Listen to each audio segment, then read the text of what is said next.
प्यारे बच्चों नमस्कार। आज हम जो टेंस हैं जो कि हमारे छठी क्लास से लेकर और आगे बीए लेवल तक काफ़ी महत्वपूर्ण होते हैं किसी भी इंग्लिश के वाक्य को बनाने के लिए। तो और कुछ अध्यापक तो ऐसा भी कहते हैं कि टेंस अगर आपको आ जाते हैं तो आपको पूरी इंग्लिश आ जाती है। इस बात में सच्चाई तो नहीं है, लेकिन कुछ हद तक ये बात ठीक है। तो टेंस का मतलब होता है काल या समय। जब हम किसी को कोई बात कहते हैं तो तीन तरह से कह सकते हैं। एक तो अब हम जो कह रहे हैं वह है, एक जो पहले कह चुके हैं वह है, और एक जो आगे आने वाले समय में होगी वह है भविष्य में। तो इस तीन को हम काल कहते हैं हिंदी में, या समय कहते हैं, और इंग्लिश में इसे टेंस कहते हैं। तो जो टेंस है उसका जो पहला भाग है उसे हम कहते हैं प्रेजेंट इंडेफिनाइट टेंस, या इसे हम सिंपल टेंस भी कहते हैं। क्या कहते हैं? सिंपल टेंस भी कहते हैं, असाधारण है। तो चलिए शुरू करते हैं सिंपल टेंस के बारे में। वर्ब्स होती क्रियाएं, कम इन 3 टेंसेज। जो क्रियाएं होती है वो 3 समय में आती हैं। पास्ट का मतलब होता है भूतकाल, पुराना समय की बात। प्रेजेंट मतलब वर्तमान, एंड फ्यूचर का मतलब होता है भविष्य। कि जब हम कोई बात कहते हैं तो 3 तरह से होती हैं, या तो पुरानी बात होती है, या अब की बात होती है, या आने वाले समय की बात होती है। द पास्ट जो भूतकाल होता है, इज यूज्ड प्रयोग किया जाता है टू डिस्क्राइब व्याख्या करने के लिए थिंग्स उन चीज़ों के बारे में दैट हैव ऑलरेडी हैपेंड जो पहले ही घटित हो चुकी है। Example earlier in the day, yesterday, last week, 3 years एगो। इस तरह की अगर कोई बात होती है तो इसका मतलब वो बात पास्ट की है। फिर होता है प्रेजेंट। प्रेजेंट टेंस में क्या होता है? इज यूज्ड प्रयोग किया जाता है to describe things that are happening right now.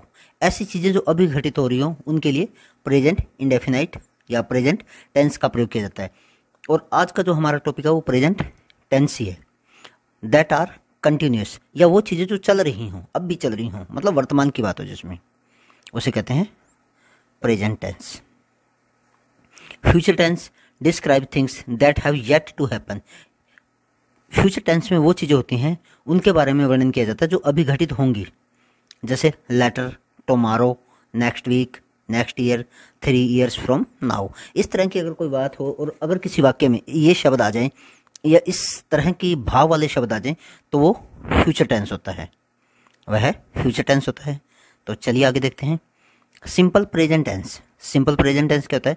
The simple present is a verb tense with 2 main uses. इसके 2 मुख्य प्रयोग होते हैं। पहला, we use the simple present tense when an action is happening right now. हम simple present का प्रयोग तब करते हैं जब कोई काम अभी घटित हो रहा हो।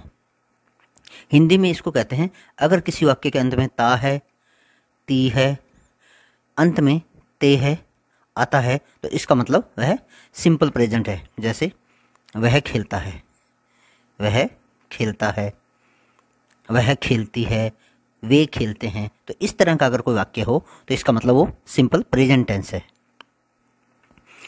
अथवा इसके अलावा कब होता है? When it happens regularly. या सिंपल प्रेजेंट कब यूज होता है? तब प्रयोग होता है जब कोई काम रेगुलरली घटित हो रहा हो। क्या हो रहा हो? रेगुलरली घटित हो रहा हो। अनसीजिंगली, इसका मतलब होता है बिना रुके। अनसीजिंगली क्या होता है? बिना रुके या लगातार या निरंतर। Which is why it is sometime called present indefinite. और यह बिना रुके चलता है, इसलिए निरंतर चलता रहता है, लगातार चलता रहता है, इसीलिए इसे प्रेजेंट इंडेफिनाइट भी कहते हैं। Depending on the person, the simple present tense is formed by using the root form और by adding S or E S to the end. अब ये सबसे महत्वपूर्ण बात है इसके अंदर। अगर आपको सिंपल प्रेजेंट यूज करना है तो उसके लिए आपको जो चीज़ मुख्य रूप से सीखनी है वो यही है कि आपको जो वर्ब की फॉर्म है उसके साथ एस या ई एस लगाना है। तो चलिए देखते हैं कैसे लगाएंगे। जैसे आई एम ए डॉक्टर, ये एक साधारण वाक्य है, मैं एक डॉक्टर हूँ। I am not a doctor, मैं एक डॉक्टर नहीं हूँ। यह नेगेटिव सेंटेंस है, यह हमारा नेगेटिव है। पहला हमारा सिंपल था। एम आई ए डॉक्टर, क्या मैं एक डॉक्टर हूँ? यह हमारा इंटेरोगेटिव वाक्य है, जिसे हम प्रश्नवाचक चिन्ह वाला वाक्य कहते हैं। तो जो पहला है साधारण, इसके अंदर सब्जेक्ट के बाद में वर्ब की पहली फॉर्म लगेगी, और जो नेगेटिव वाला है उसमें वर्ब की फॉर्म के साथ ही नॉट लगेगा, और जो इंटेरोगेटिव है उसके अंदर जो वर्ब की फॉर्म है वो पहले आएगी, उसके बाद में सब्जेक्ट आएगा। तो चलिए इसी तरह के और देखते हैं। यू आर एन इंजीनियर, तुम एक इंजीनियर हो, साधारण वाक्य है। यू आर नॉट, आर के बाद में नॉट लगेगा। और तीसरे वाक्य में आर यू एन इंजीनियर, क्या तुम एक इंजीनियर हो, इसमें एन लगा हुआ है, ये एक आर्टिकल है। ये भी आप ध्यान रखिए कि जहाँ पे भी सवर की आवाज़ आती है वहाँ पे एन लगता है, क्योंकि इंजीनियर की आवाज़ आ रही है, ई की आवाज़ आ रही है।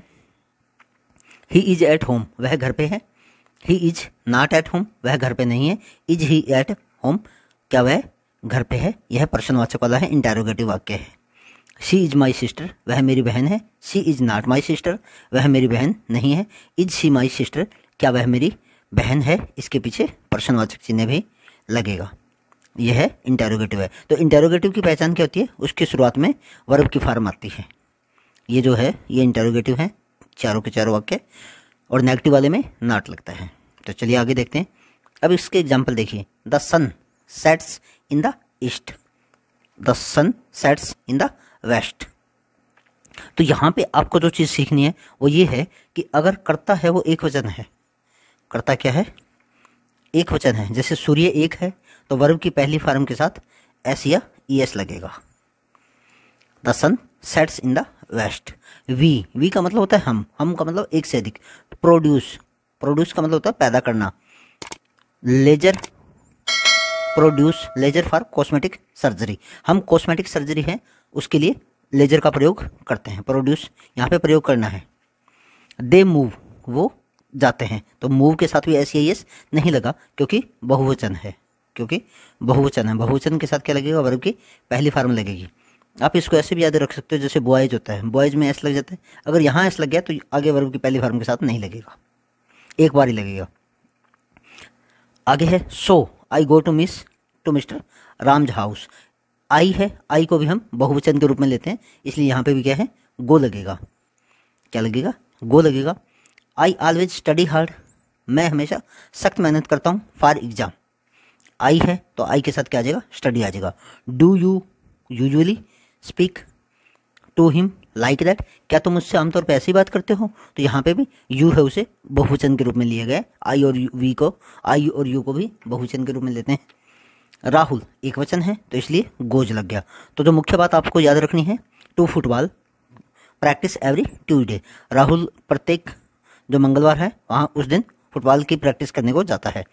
तो जहाँ पे भी एक वचन है, जैसे राहुल एक वचन है तो गोज लग गया, और यहाँ पे सन एक वचन है तो सेट्स लग गया, और बाकी सभी बहुवचन है तो इसलिए उनके साथ वर्ब की पहली फॉर्म सिंपल लगती है, एस नहीं लगेगा। आगे ये कुछ एग्जाम्पल हैं जो हमने लिए हैं। जैसे पहला एग्जाम्पल है, my father goes to gym every day.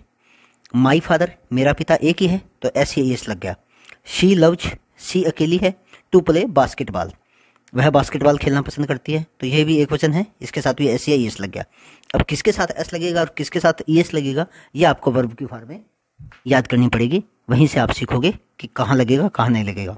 लेकिन ये बात पक्की है कि जहाँ पे बहुवचन होगा वहाँ पे वर्ब की फॉर्म अकेली लगेगी, और जहाँ पे एक वचन होगा वहाँ पे वर्ब की फॉर्म के साथ एस या एस लगेगा, एस या एस लगेगा। आई रन एवरी मॉर्निंग, मैं रोज़ाना दौड़ता हूँ, तो आई बहुवचन है, रन आ गया।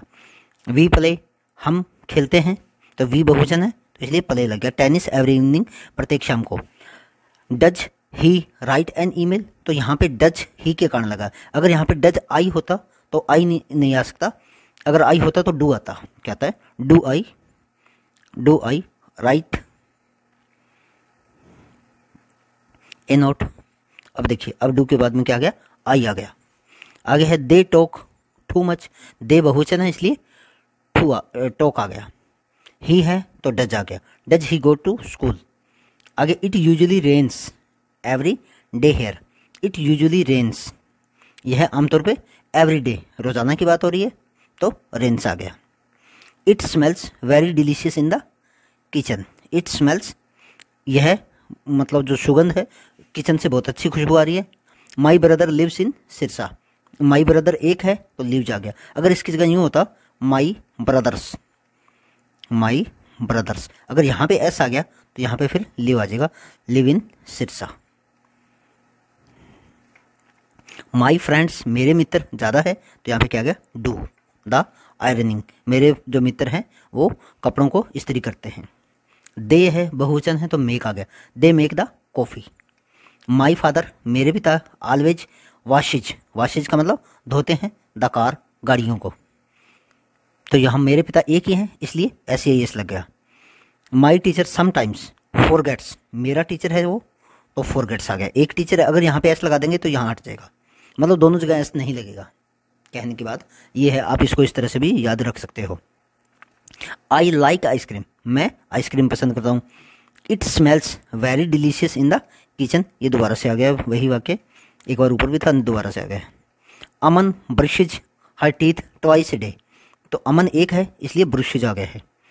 ही गेट्स अप अर्ली, वह अकेला है तो इसके साथ क्या लग गया, गेट्स के साथ SAES लग गया। The students wear their uniform, तो यहाँ स्टूडेंट्स बहुवचन है तो इसलिए इसके साथ क्या हो गया, वियर लग गया। अगर एक स्टूडेंट होता तो वियर्स हो जाता। तो चलिए आगे देखते हैं। तो ये 20 वाक्य हैं, 19 ही हैं, एक दो बार रिपीट हो चुका है, कोई बात नहीं, टाइपिंग में मिस्टेक हो गई है। तो ये 20 वाक्य हैं, ये आप ध्यान से देखिए और यही इसका सार है। तो चलिए एक बार इसको दोहरा लेते हैं। क्या होता है कि अगर कर्ता एक वचन है, सब्जेक्ट सिंगुलर है, सब्जेक्ट सिंगुलर है, तो वर्ब की पहली फॉर्म के साथ एस या ES लगेगा। जैसे he goes for a walk, for a walk, ये बात आपने खास तौर पे ध्यान रखनी है। और अगर सब्जेक्ट प्लूरल है तो वर्ब की पहली फॉर्म ही लगेगी। जैसे ही की जगह अगर दे हो, क्या हो, दे, दे गो फॉर ए वॉक। देखिए अब इसके अंदर गो सीधा लग गया है। बस यही इसका सार है। जो प्रेजेंट इंडेफिनाइट टेंस है, ये दो लाइनों में आप सीख सकते हो इसको कि प्रेजेंट इंडेफिनाइट टेंस क्या होता है। और इसके साथ आपका ये टेंस है ये कंप्लीट होता है। उम्मीद करता हूँ आपको समझ में आया होगा। अगर आपको किसी भी तरह का कोई कन्फ्यूजन हो, कोई बात पूछनी हो, तो आप नीचे कमेंट करके भी पूछ सकते हो। और